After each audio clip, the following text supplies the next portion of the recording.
Tonight, preparations are already being made for the 2024 election. One point of focus is preventing artificial intelligence from deceiving the public. This image surfaced online over the summer. If you remember this time in history, you know this is not real. AI is being used to make it look like former President Donald Trump and infectious disease expert Anthony Fauci are hugging closely. And some of the world's biggest tech companies are trying to limit the impact of this technology. Here's Rich.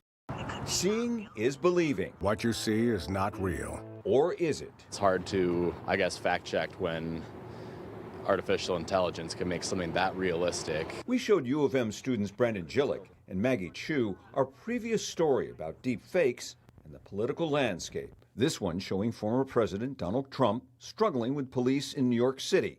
That never happened. Baby shark, do, do, do, do, do. Another with President Biden singing Baby Shark, also untrue. Like, there are ones that are, of course, super silly, like the Baby Shark one.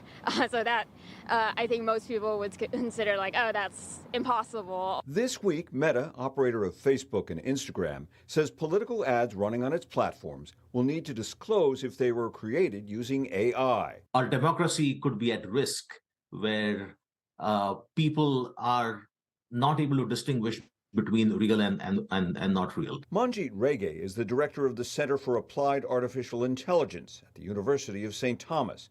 He applauds the move, but says Meta is going further, using AI algorithms to check for non-human generated content. They kind of detect that, hey, this is probably AI generated, but they never kind of disclosed it.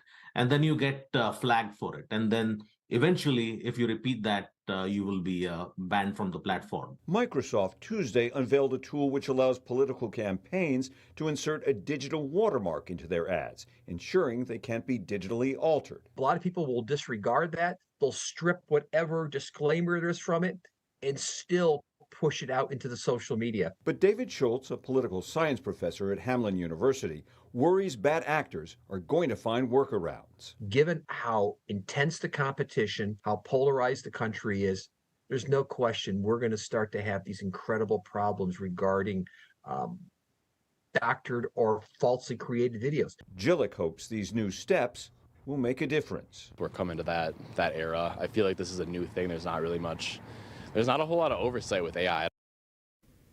Now, under the new Meta policy, labels acknowledging the use of AI will appear on users' screens when they click on ads. The rule is to take effect sometime after the new year. The government also looking into this. Legislation in the U.S. House would require candidates to label any ad created by AI that runs on any platform. A second bill would require watermarks on synthetic images, Kevin.